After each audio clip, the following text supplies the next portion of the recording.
नमस्कार, मैं हूं आशुतोष वत्स और आप मुझे देख रहे हैं चर्चा टीवी पर। आप सबका बहुत बहुत शुक्रिया हमारे वीडियोस को इतना प्यार देने के लिए। वीडियो देखने से पहले अगर अभी तक आपने हमारे चैनल को सब्सक्राइब नहीं किया है तो पहले आप सब्सक्राइब कर लें। इन दिनों भारत ही नहीं बल्कि पूरे विश्व में एक बाबा की बहुत चर्चा है। नहीं, आप गलत समझ रहे हैं। मैं बाबा रामदेव की बात नहीं कर रहा हूँ, मैं बागेश्वर बाबा की बात कर रहा हूँ। दरअसल वो लोगों को उनके मन की बात बताते हैं उन्हीं के सामने, और वो भी अचानक। कौन है ये बाबा, क्या है इनकी कहानी, क्यों मच रहा है हल्ला इनके नाम का? बहुत सारे सवाल हैं। कुछ लोग इनको पहुंचा हुआ फकीर कहते हैं तो कुछ लोग सोशल मीडिया पर इन्हें ढोंगी भी कहते हैं। लेकिन क्या है सच, आज मैं आपको बताने जा रहा हूँ। दरअसल भारत की मीडिया ने बागेश्वर बाबा को लेकर के भी कुछ रिपोर्ट्स निकाली है। तो मीडिया रिपोर्ट्स में बाबा बागेश्वर पे जो छानबीन की जा रही है, मैंने उसको इकट्ठा करके आपके लिए ये कंटेंट तैयार किया है। देखिए ये रिपोर्ट क्या है। मीडिया रिपोर्ट्स के मुताबिक बागेश्वर बाबा का असली नाम धीरेन्द्र कृष्ण शास्त्री है। धीरेन्द्र कृष्ण शास्त्री का जन्म 4 जुलाई 1996 को छतरपुर के गड़ा गांव में हुआ था। उनके पिता का नाम रामकृपाल गर्ग और मां का नाम सरोज गर्ग है। माता पिता की 3 संतानों में धीरेन्द्र शास्त्री सबसे बड़े बेटे हैं। उसके बाद एक छोटा भाई और एक बहन है। धीरेन्द्र शास्त्री की बहन की शादी हो चुकी है। बागेश्वर बाबा अपनी बहन की शादी का रोचक किस्सा अक्सर अपनी कथा में भी सुनाते रहते हैं। धीरेन्द्र शास्त्री कई बार अपने प्रवचन के दौरान बता चुके हैं कि पहले उनकी आर्थिक हालत बहुत खराब थी। पिता रामकृपाल गर्ग गांव में सत्यनारायण की कथा सुनाते थे। बहन की शादी के लिए उन्होंने अपने मुसलमान दोस्त शेख मुबारक से 20,000 रुपये उधार लिए थे, जिसके बाद उन्होंने अपनी बहन की बारात का स्वागत किया। धीरेन्द्र शास्त्री ने परिवार की आर्थिक स्थिति ठीक न होने के कारण सिर्फ 12वीं तक ही पढ़ाई की। उसके बाद पिता की ही तरह भगवान सत्यनारायण की कथा सुनाने लगे। धीरेन्द्र शास्त्री ने 8वीं तक की पढ़ाई अपने गांव में की। इसके बाद वे अपने चाचा के पास चले गए और 12वीं तक की पढ़ाई वहीं से पूरी की। धीरेन्द्र कृष्ण शास्त्री के गांव में ही चंदेल कालीन बालाजी का प्राचीन मंदिर है। इसकी प्रसिद्धि अब बागेश्वर धाम के तौर पर है।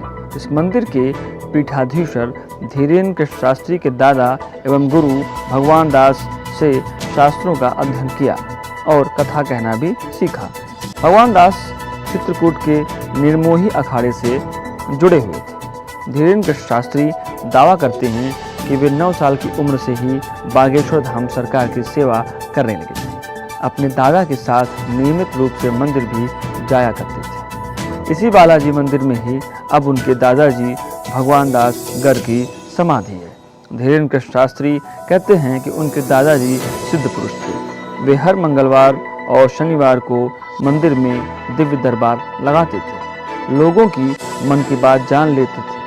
उस समय भी लोग इस तरह से अर्जी लगाते थे। धीरेन्द्र कृष्ण शास्त्री दावा करते हैं कि बालाजी ने उन्हें साक्षात दर्शन दिया है। दादाजी की तरह वे भी हर मंगलवार व शनिवार को दिव्य दरबार लगाने लगे। इस दिव्य दरबार में लोग अर्जी लगाने लगे। लोगों की मन की बात को सवाल और उनका जवाब एक पन्ने पर लिखने लगे। उनके इस दिव्य दरबार का प्रसारण सोशल मीडिया के हर प्लेटफॉर्म पर होने लगा।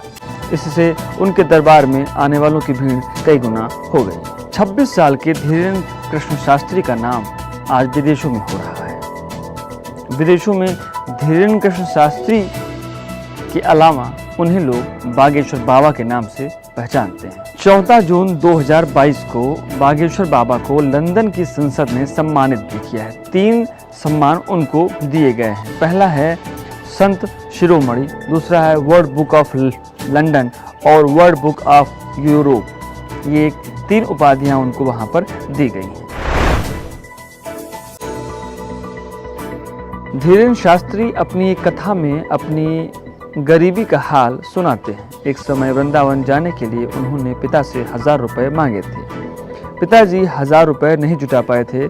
कभी वृंदावन नहीं जा पाने वाला आज विदेशों में कथा कर रहा है। बागेश्वर धाम में जो लोग जाते हैं उनकी अर्जी लगाई जाती है या वो अर्जी लगाते हैं। अब ये अर्जी लगती कैसे है, बागेश्वर बाबा कैसे उनके बारे में सब कुछ बता देते हैं, उनके साथ क्या घटनाएं करते हैं, आप ये भी जान लीजिए। जिन लोगों को बालाजी महाराज के सामने अर्जी लगानी होती है वो लोग बागेश्वर धाम में नारियल बांधते हैं। बागेश्वर धाम में ओम बागेश्वराय नमः मंत्र का जाप करते हुए लाल कपड़े में लिपटे नारियल को बांधना होता है। दिव्य दरबार का हिस्सा होने के लिए बागेश्वर धाम से टोकन लेना पड़ता है।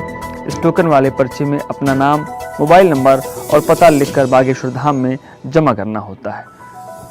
टोकन जमा होने के बाद दिव्य दरबार के आयोजन की तारीख बागेश्वर धाम के पीठाधीश्वर पंडित धीरेन्द्र कृष्ण शास्त्री सोशल मीडिया पर देते हैं। दिव्य दरबार से पहले एक लिस्ट जारी होती है।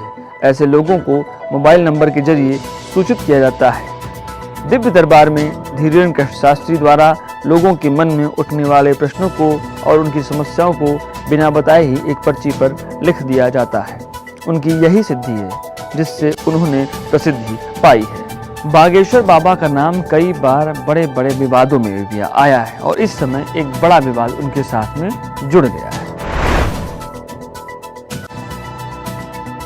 एक तरफ जहां बाबा बागेश्वर को लोग उनकी वाहवाही कर रहे हैं, वहीं बाबा बागेश्वर जहां पर रहते हैं, बागेश्वर धाम जहां पर, वहीं पर उन पे कुछ गंभीर आरोप भी लगाए जा रहे हैं। मीडिया रिपोर्ट्स के दैनिक भास्कर ने एक रिपोर्ट बनाई है, उन पर एक रिपोर्ट छापी भी। हालांकि चर्चा टीवी इन खबरों पर कोई अपनी राय नहीं देना चाहता है, पर जो रिपोर्ट्स आ रही हैं उनके आधार पर हम बताना चाहते हैं कि क्या क्या उनके ऊपर बड़े संगीन आरोप लग रहे हैं। मीडिया रिपोर्ट्स के मुताबिक छतरपुर जिला मुख्यालय से 30 किलोमीटर दूर छतरपुर खजुराहो हाईवे से सटा गढ़ा गांव बागेश्वर धाम के कारण बिजनेस हब बन गया है, जिसके कारण पंडित धीरेन्द्र कृष्ण शास्त्री और उनके सेवादार तालाब पाट कर अब दुकान बनवा रहे हैं। शमशान में शव जलाने पर रोक लगा दी गई है। सरकारी जमीन को चारों ओर से घेर कर कब्जा किया जा रहा है। बागेश्वर धाम के पास सरकारी जमीन पर 12 लाख रुपए की लागत से सामुदायिक भवन बना है। इस भवन को पंचायत ने अपनी निधि से बनवाया था। अब इस पर धीरेन्द्र कृष्ण शास्त्री का कब्जा है। सामुदायिक भवन के ऊपर निर्माण कर उसे 2 मंजिल और बना दिया गया है। इसी भवन में बैठकर बाबा पेशी पर आए लोगों से मिलते हैं। यहीं पर उनका दरबार भी लगता है। पंडित धीरेन्द्र कृष्ण शास्त्री पर इस समय जो आरोप लग रहे हैं, अभी खैर उनकी छानबीन चल रही है, लेकिन उनके भक्त जो हैं वो दिन प्रतिदिन बढ़ते जा रहे हैं। बाबा की जो सिद्धि है, ऐसा लोग बता रहे हैं, उसके अनुसार बाबा इस समय बहुत ज़्यादा लोगों के बीच में कौतूहल का विषय बने हुए हैं। उन पर थी ये हमारी एक खास रिपोर्ट। आपको हमारा ये वीडियो कैसा लगा आप हमें ज़रूर बताएं। हाँ, अगर आपको ये वीडियो पसंद आ रहा हो तो इसे शेयर करें। शुक्रिया।